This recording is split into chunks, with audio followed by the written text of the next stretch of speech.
BBC մեդիան ուղիղ եթերում սկսում է իր աշխատանքը, դուք դիտում եք լուրերի առավոտյան թողարկումը, ես Գառնիկ Թաֆյանն եմ, բարի առավոտ։ Կոռուպցիա, փողերի լվացում, կեղծ գործարքներ, իշխանություն զավթելու փորձ։ Իրավապահ համակարգը տարին փակում է նոր բացահայտումներով եւ որոշումներով։ Հակակոռուպցիոն կոմիտեն հայտնում է, որ Դիանա Գասպարյանը 2018 թվականից վաղարշաբաթ համայնքի ղեկավարի պաշտոնը զբաղեցնելով իր հետ կապ ունեցող անձանց միջոցով օգտագործել է պաշտոնական լիազորությունները վնաս հասցնելով ծառայողական շահերին։ Ըստ կոմիտեի նա նաև մասնակցել է առանձնապես խոշոր չափի փողերի լվացման գործարքի։ Քննությամբ պարզվել է, որ մոտ 189 միլիոն դրամ շուկայական արժեք ունեցող գույքը ձևական առուվաճառքի պայմանագրով վաճառվել է ավելի քան 3.5 անգամ ցածր գնով, շուրջ 52 միլիոն դրամով, եւ փաստացի անցել է համայնքի ղեկավարի ու նրա ընտանիքի անդամների սեփականությանը։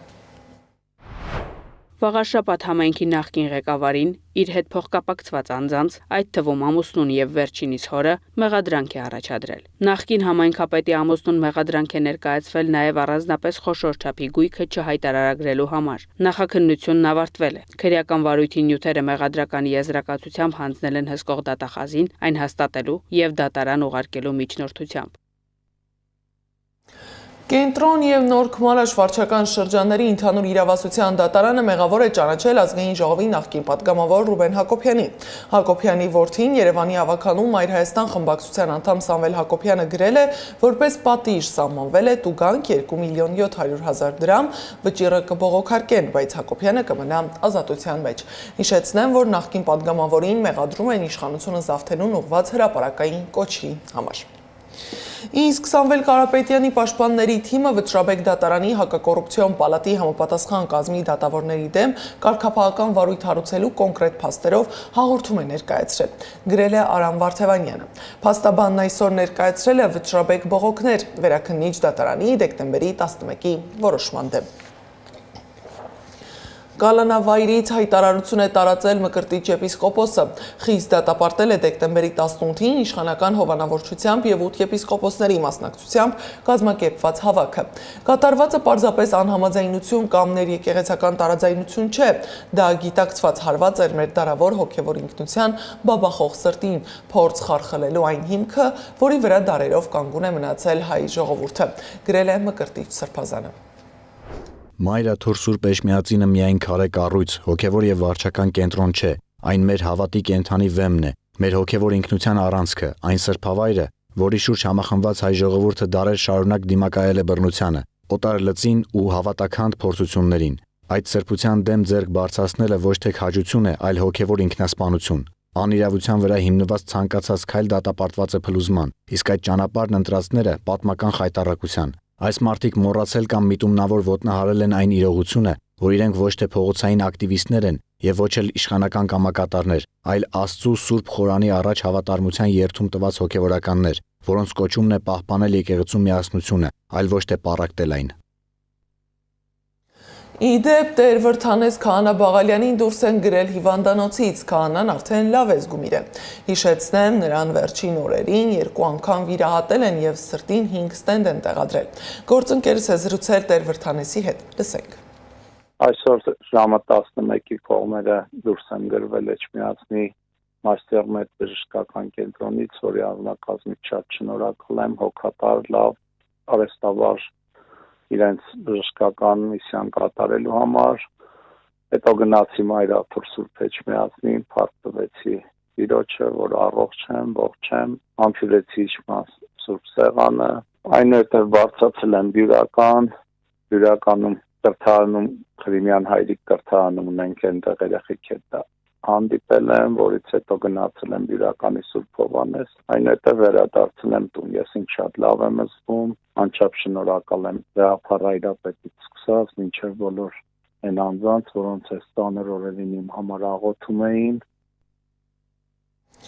Կառավարությունն առաջարկում է հողային օրենսգրքում փոփոխություններ անել։ Այսուհետև համայնքային ու պետական հողերը մայրաթոռին եկեղեցիների շինարարության ու սպասարկման համար տրամադրել ոչ թե անհատույց սեփականության իրավունքով, այլ միայն անհատույց գործածման իրավունքով։ Ազատություն ռադիոկայանը գրել է, որ համապատասխան նախագիծը ներառված է կառավարության այսօրվա նիստի օրակարգում։ Օրենքի նախագծի հիմնավորումներում չի նշվում, թե ինչու է այս փոփոխությունն իրականացվում։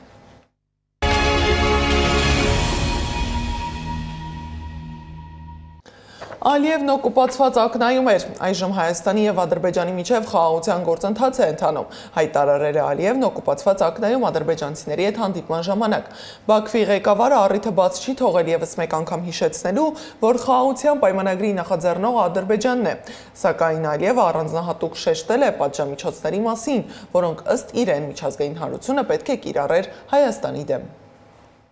Այսօր աշխարհի տարբեր մասերում մոլեգնում են պատերազմներ, բախումներ եւ հակամարտություններ։ Ինչ են անում միջազգային կազմակերպությունները կամ ազդեցիկ երկրները։ Նրանք պատժամիջոցներ են կիրառում։ Իհարկե, պատժամիջոցները նույնպես զգալի ազդեցություն ունեն, հատկապես եթե պատժամիջոցներ կիրառվեն այնպիսի փոքր, կարելի է նույնիսկ ասել աղքատ երկրի նկատմամբ, ինչպիսին է Հայաստանը, դա անպայման կդադարեցներ օկուպացիան։ Սակայն ոչ միայն պատժամիջոցներ չկիրառվեցին, այլև ընդհակառակը, ոմանք նրանց անվճար զենք տրամադրեցին, ոչ թե միլիոնների, այլ միլիարդավոր դոլարների արժողությամբ։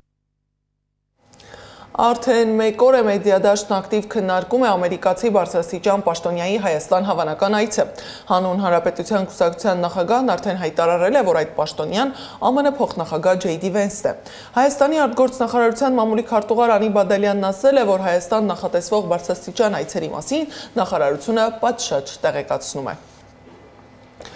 Տեղի ունեցող իրադարձությունների ֆոնին փորձագետներն ուշադրության կենտրոնում են պահում արտաքին դիվանագիտական դաշտը։ Հայաստանը արտաքին ազդեցությունների թատերաբեմ թեմայով քննարկում է տեղի ունեցել։ Պետությունը հայտնվում է արտաքին ազդեցության ներքո, երբ կորցնում է ուժային հավասարակշռությունը, համոզված է Genesis Armenia ուղեղային կենտրոն հիմնադրամի տնօրեն քաղաքագետ Աբրահամ Գասպարյանը։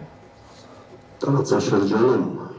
ուժային հավասարակշռության կորուստը պատճառ է հանդիսանում տվյալ պետության ինքնիշխանության մասնակի սահմանափակմանը կամ ընդհանուր սահմանափակմանը,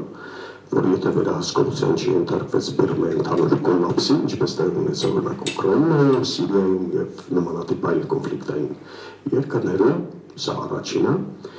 երկրորդ էլիտաների շրջանում տվյալ պետության արժեքային, գաղափարական եւ ինստիտուցիոնալ այս երեք գործոնները միախառնված են իրար հետ, չկողմնորոշվածություն։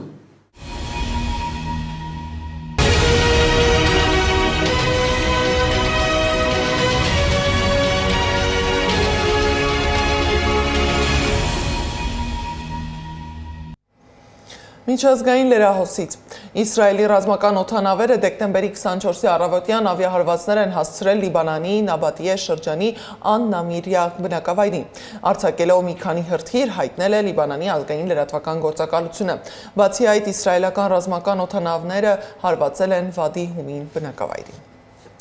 Զելենսկիի հրապարակած 20 կետանոց խաղաղության ծրագրի վերաբերյալ Բլումբերգը մեկնաբանություն է խնդրել Կրեմլին մոտ անանուն աղբյուրից։ Պարբերականը ասել է, որ Մոսկվան Ուկրաինայի և Միացյալ Նահանգների քննարկումների ծնված ծրագիրը համարում է հետագա բանակցությունների մեկնարկային կետ, քանի որ այն չունի Ռուսաստանի համար կարևոր դրույթներ և բազմաթիվ հարցերի պատասխաններ։ Ռուսաստանը փաստաթուղթը համարում է բավականին տիպիկ ուկրաինական ծրագիր, բայց այն կուսումնասիրի սառը գլխով։ Ռուսաստանը դժգոհ է ՆԱՏՕ-ի հետագա արևելյան ընդլայնման և Ուկրաինայի չեզոք կարգավիճակի երաշխիքների բացակայությունից, եթե այն միանա Եվրամիությանը։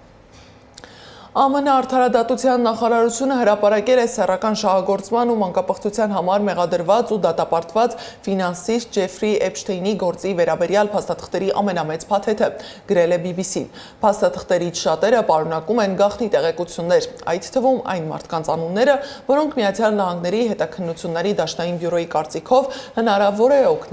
օգնել են Էփշթեյնին հանցագործություններ կատարել։ Դոնալդ Թրամփի անունը նոր փաստաթղթերում ավելի շատ է հիշատակվում, քան նախորդ հրապարակումներում։